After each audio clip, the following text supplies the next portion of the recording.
I'm Mateo with Command Access, and today we're going to be installing the newly revised MLRK1-SGT, our motorized latch retraction kit for your Sargent 80 series, Cal Royal 9800, and a few others, import brands. Check our website for more information. And these are going to be compatible with the new 5CH devices, all those devices out there that are complying with California's 5 pounds of pressure on the push pad code.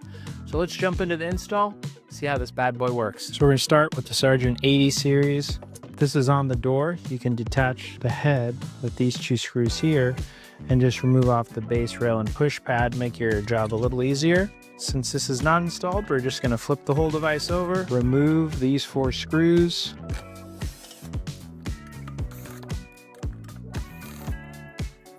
Set those aside. Flip the device back over now. I'll just slide the push pad out.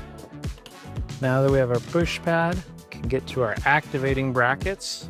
And while this looks like this kit can be installed on either the back activating bracket or the front, because of the room on the back of the device, we recommend installing it on the front activating bracket underneath the push pad. We can remove the pin from this front activating bracket. We can discard the mounting pad, keep the pin. Now, and grab our kit.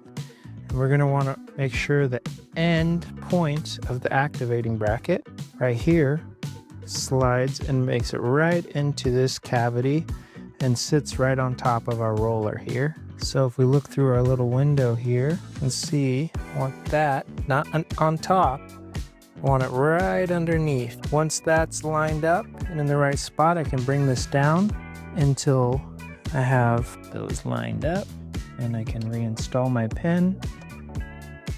Make sure that's pushed through until it's flush, so you don't want it sticking out either side. Now, see this back one popped out a little bit, so I'm gonna put that one back in. Now we have the wire routing, so we have our ribbon cable here. So now I'm gonna get my strain relief and wire routing guide. There's a little flap here to insert the ribbon cable. So it's easiest if you just use the ribbon cable to lift up on that flap and slide it in. Then I'm gonna loosely put on my zip tie. We can see we have a spot for the zip tie so that doesn't slide off once fully tightened. So I still have some movement here, but it's gonna stay in that spot. Now I'm gonna come in and clip it on this back activating bracket. I can pull a little tighter right now if I want. Push down the pad, kind of set the length there. Now I'm ready to slide this back in. So I'm gonna depress these activating brackets, start sliding it in. Maybe easier to get over these mounting pads and screw holes here by flipping it upside down so you're not fighting gravity at the same time. You're gonna push it forward. Make sure you don't overshoot the latch retractor there. So I'm push down, come back over and slide.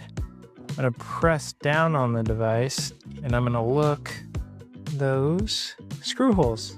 So I can see them now lined up in the back as well. So we are looking good, folks. I'm gonna start by installing 1 screw in the front, 1 screw in the back, finish up at the front, finish at the back. Don't want to over torque and strip those out. Just get them nice and snug. I can flip back over here. I can see everything stayed nice and tight there. So now pull on that, make sure it's snug. There's not a lot of slack, but I don't have to pull it too tight. Don't want to pull it off the connectors. So now I'm ready to tighten it and come in here and snip. And there we go. Nice and clean and out of the way. Sticky tape here for you to mount your module, depending on where you'd like to mount that. Now all we have left to do is grab the Command Access field tester, set that at 24.5 volts, plug into power. Make sure with this we do have secure clip on there so that you can't pull it out. So if you need to unplug from power, make sure you don't just pull out on the wires, hit that clip. So we're ready to go. I like to test the motor a few times first. Hit push to set by depressing the red button, apply power, get a short beep, release power, release the button, depress the pad down to where I want it to retract to, release slightly, apply power again. You get the long beep, release power, and refire to that newly programmed location. I can check here how much, not much travel left in the push pad. Looks like it's retracting all the way. So now that we have the push to set and everything programmed correctly, I'm just gonna fire it 5 to 10 more times just to make sure there's no other issues before we call this a successful installation.